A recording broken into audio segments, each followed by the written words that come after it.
of the motion picture is tremendous. It brings to us the life of foreign lands and strange peoples.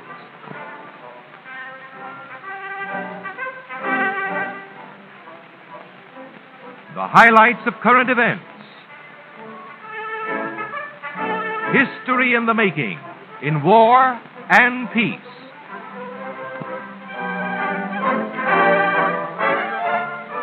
From the laboratory, the progress of science. Great industries tell their magic story. Modern business uses the screen to teach and to sell. The theater screen gives pleasure and enlightenment to millions every day. In homes all over the land, the smaller movie cameras and projectors give happiness to the entire family. The pictures which we take ourselves perpetuate priceless memories of the changing years. This picture certainly seems to move, but by stopping and starting the action, we see that it is really the result of a series of slightly different pictures passing quickly before the eye, an optical illusion created by our persistence of vision. You can demonstrate this with a card. On one side, a bird. On the other, a cage. Twirl the card and the bird appears to be inside the cage, because your eye holds each image briefly after it has gone. In the infancy of movies, this principle was adapted with paper pictures of progressive action run rapidly on a revolving wheel for an audience of one. In the historic scene shown here appears the inventor of the first talking motion picture, Thomas A. Edison, greeting some of his fellow pioneers in the March of the Movies. Drawings from which animated cartoons are made show us how persistence of vision is applied to the screen. There is no more motion in any one of these drawings than on a postage stamp, but on each one, the action is slightly advanced. If the series is flipped fast enough, the picture seems to move. These pictures are photographed and printed on a long, transparent strip of celluloid film. When run in a projector, they come to life.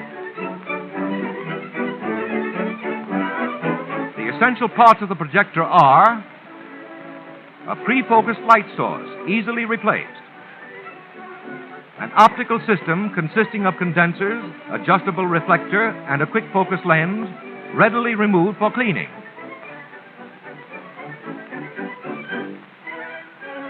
And a sturdy film-moving mechanism built like a fine watch. Let us look behind the scenes as we greatly slow down the running speed. Normally, this shutter revolves well over 4,000 times a minute. Here, numbers take the place of pictures, so that you can readily follow the film as it moves when the black blade momentarily obscures the light. Part of the shutter blade is now removed, so that you can watch the shuttle tooth at work. Note that the stroke that shifts the film is a cycle of 4 separate, clear-cut movements. Straight in, down, then out, and back up. The shutter revolves 3 times for every picture change, thus cutting down each dark period to less than 5/1000ths of a second. This gives added brilliance and eliminates flicker on the screen. Normally, the film moves very fast, but absolute accuracy assures steadiness of the picture on the screen. This eliminates eye strain. Gradually now, let us bring the speed up to normal, 24 pictures every second. Here we have repeated each number 24 times so you can watch it change. The film moves freely in its channel.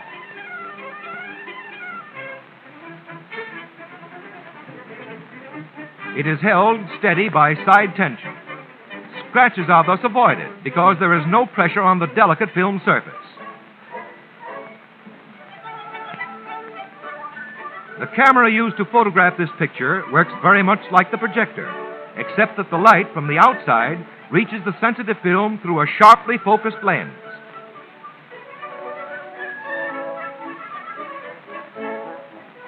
The precision of the camera must be matched by the accuracy of the perforations in the film. These punches produce the sprocket holes that control all film movements through every subsequent mechanism.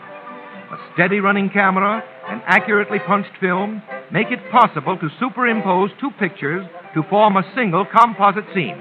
Here's a good example. the actors were photographed in Hollywood. The background, a street scene, was taken in another city. The slightest movement error in either camera would have spoiled the interesting effect. Now let us see what makes the movies talk. The sound is reproduced from a track on the side of the picture. This is a variable density track, one of the two sound systems in general use. And this, a variable area track. Either can be reduced to the smaller 16-millimeter film. Their operation in the sound projector is similar.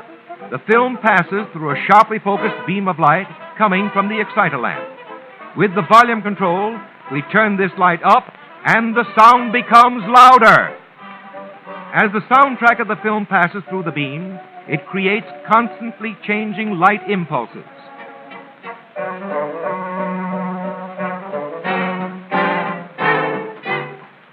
These are transformed into minute electrical currents by means of a photoelectric cell, then greatly amplified to become audible through the loudspeaker. Let us see how the sound was actually photographed on this film. The recording of my off-screen voice, such as you hear in newsreels, for instance, is done after the picture film is edited. We are testing and getting ready to record. In the recording room, they thread up for a take. My voice will be recorded on this separate negative.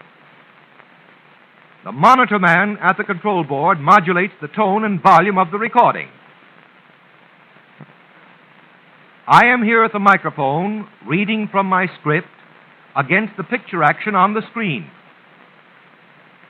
My voice sets in motion air particles which strike the sensitive diaphragm with a sound wave pattern that is transmitted into corresponding electrical vibrations. These are increased in volume thousands of times in the amplifier, for with variable area recording, they must attain sufficient strength to vibrate a tiny mirror, which reflects a ribbon of light through the optical system to create a constantly changing vibration pattern on the sensitive film. My words that have been recorded on the soundtrack appear like this, as I am now speaking to you from the screen. Many of you perhaps never realize that voice and sound can actually be seen. With on-screen sound, the picture and sound negatives are made at the same time, so that the action and voice are exactly matched. In Hollywood, at the Grand National Studios, we see a well-known star in action.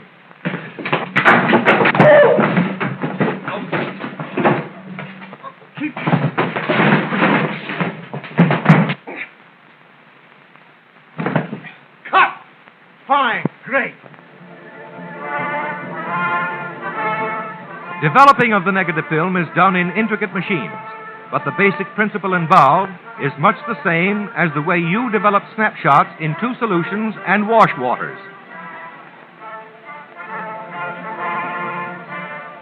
The picture is then printed. After the print is developed, it is cut and edited. Often from as much as 250,000 feet of exposed film, less than 8,000 feet will be selected to make up the finished picture.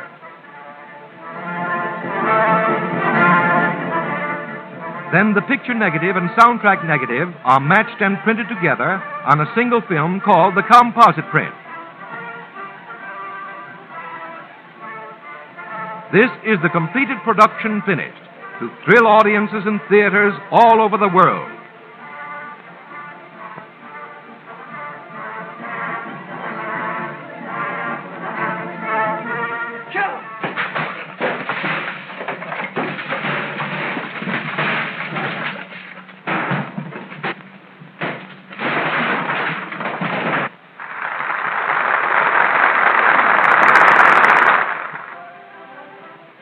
For smaller projectors, 16-millimeter prints of these same pictures are made from the standard negative on a reduction printer. Because these smaller prints are less than 1/4 the area of the standard film, extreme accuracy is absolutely necessary for good results. Here is a 10-reel feature production on 35-millimeter film, which, when reduced to 16-millimeter, gives us an equal amount of picture with less bulk, less weight, and absolute safety from fire hazard. You can now buy or rent hundreds of these motion pictures, silent or with sound, educational subjects to Hollywood features. It is possible for anyone to show motion pictures anywhere, anytime.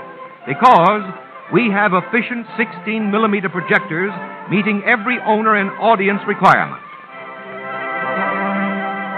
The magic picture that moves and talks now comes to your screen at your command.